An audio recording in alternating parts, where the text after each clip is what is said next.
Hello दोस्तों, आज emergency 1975 Bharat का वो राष्ट्रपति जिसने इंदिरा गांधी के कहने पर देश में लगाया आपातकाल। 25 जून 1975 यह वो दिन है जिसे देश कभी नहीं भूलेगा। उसकी वजह यह है कि इसी दिन तत्कालीन प्रधानमंत्री इंदिरा गांधी के नेतृत्व वाली कांग्रेस सरकार की सलाह पर राष्ट्रपति फखरुद्दीन अली अहमद ने देश में इमरजेंसी लागू करने की घोषणा की थी। इमरजेंसी के दौरान नागरिक अधिकारों को समाप्त कर दिया गया और इंदिरा गांधी के राजनीतिक विरोधियों को गिरफ्तार कर लिया गया। 25 जून 1975 यह वो दिन है जिसे भारतीय इतिहास में एक काला अध्याय के रूप में जाना जाता है। इसी दिन देश में इमरजेंसी लगाई गई थी। तत्कालीन राष्ट्रपति फखरुद्दीन अली अहमद ने तत्कालीन प्रधानमंत्री इंदिरा गांधी के कहने पर संविधान के अनुच्छेद 352 के तहत देश में आपातकाल इमरजेंसी लागू कर दिया।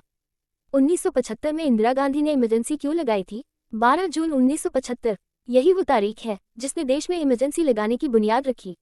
दरअसल इसी दिन इलाहाबाद हाई कोर्ट ने इंदिरा गांधी को लोकसभा चुनाव में जीत दर्ज करने के लिए गलत तौर तरीके अपनाने का दोषी पाया और उनका चुनाव रद्द कर दिया। इंदिरा गांधी ने इसके बाद सुप्रीम कोर्ट में अपील दायर की, जहां शीर्ष अदालत ने उन्हें राहत देते हुए प्रधानमंत्री पद पर बने रहने की अनुमति दे दी। कई लोगों का मानना है कि इंदिरा ने सत्ता जाने के डर से देश में इमरजेंसी लगाई थी। फखरुद्दीन अली अहमद कौन थे? फखरुद्दीन अली अहमद भारत के 5वें राष्ट्रपति थे। वो 24 अगस्त 1974 से 11 फरवरी 1977 तक देश के प्रधानमंत्री रहे। उनका जन्म 13 मई 1905 को दिल्ली में हुआ था। उन्होंने सेंट स्टीफेंस कॉलेज और सेंट कैथरीन कॉलेज से शिक्षा ग्रहण की। उनकी पत्नी का नाम बेगम आबिदा अहमद था।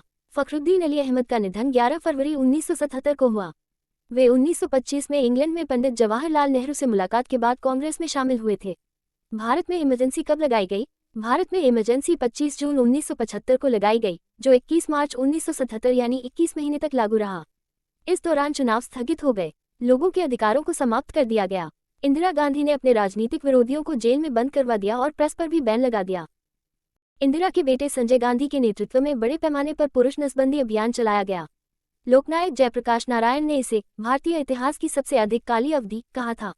इमरजेंसी के दौरान आरएसएस पर लगा बैन। इमरजेंसी के दौरान राष्ट्रीय स्वयंसेवक संघ यानी आरएसएस पर बैन लगा दिया गया। आरएसएस को विपक्षी नेताओं का करीबी माना गया था और यह आशंका भी जताई गई थी कि यह सरकार के खिलाफ प्रदर्शन कर सकती है।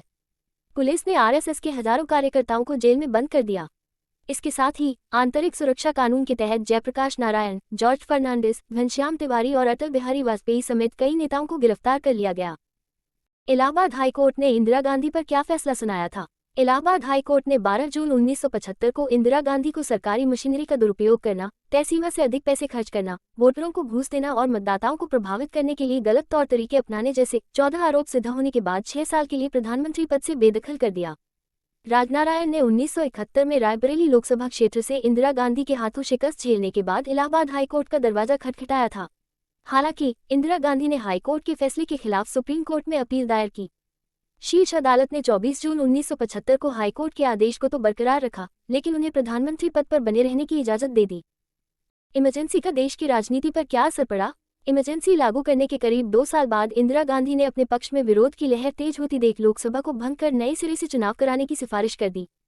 हालांकि यह फैसला उनकी पार्टी और उनके लिए घातक साबित हुआ। खुद इंदिरा को रायबरेली संसदीय क्षेत्र से हार का सामना करना पड़ा। जनता पार्टी पूर्ण बहुमत के साथ केंद्र की सत्ता में आई और मोरारजी देसाई देश के प्रधानमंत्री बने। वहीं संसद में कांग्रेस सदस्यों की संख्या 50 से घटकर 153 हो गई। भारतीय राजनीति का यह महत्वपूर्ण समय था, क्योंकि 30 साल बाद देश में कोई गैर कांग्रेसी सरकार बनी थी। Thank you for watching my video अच्छी लगी तो like, subscribe and comment please.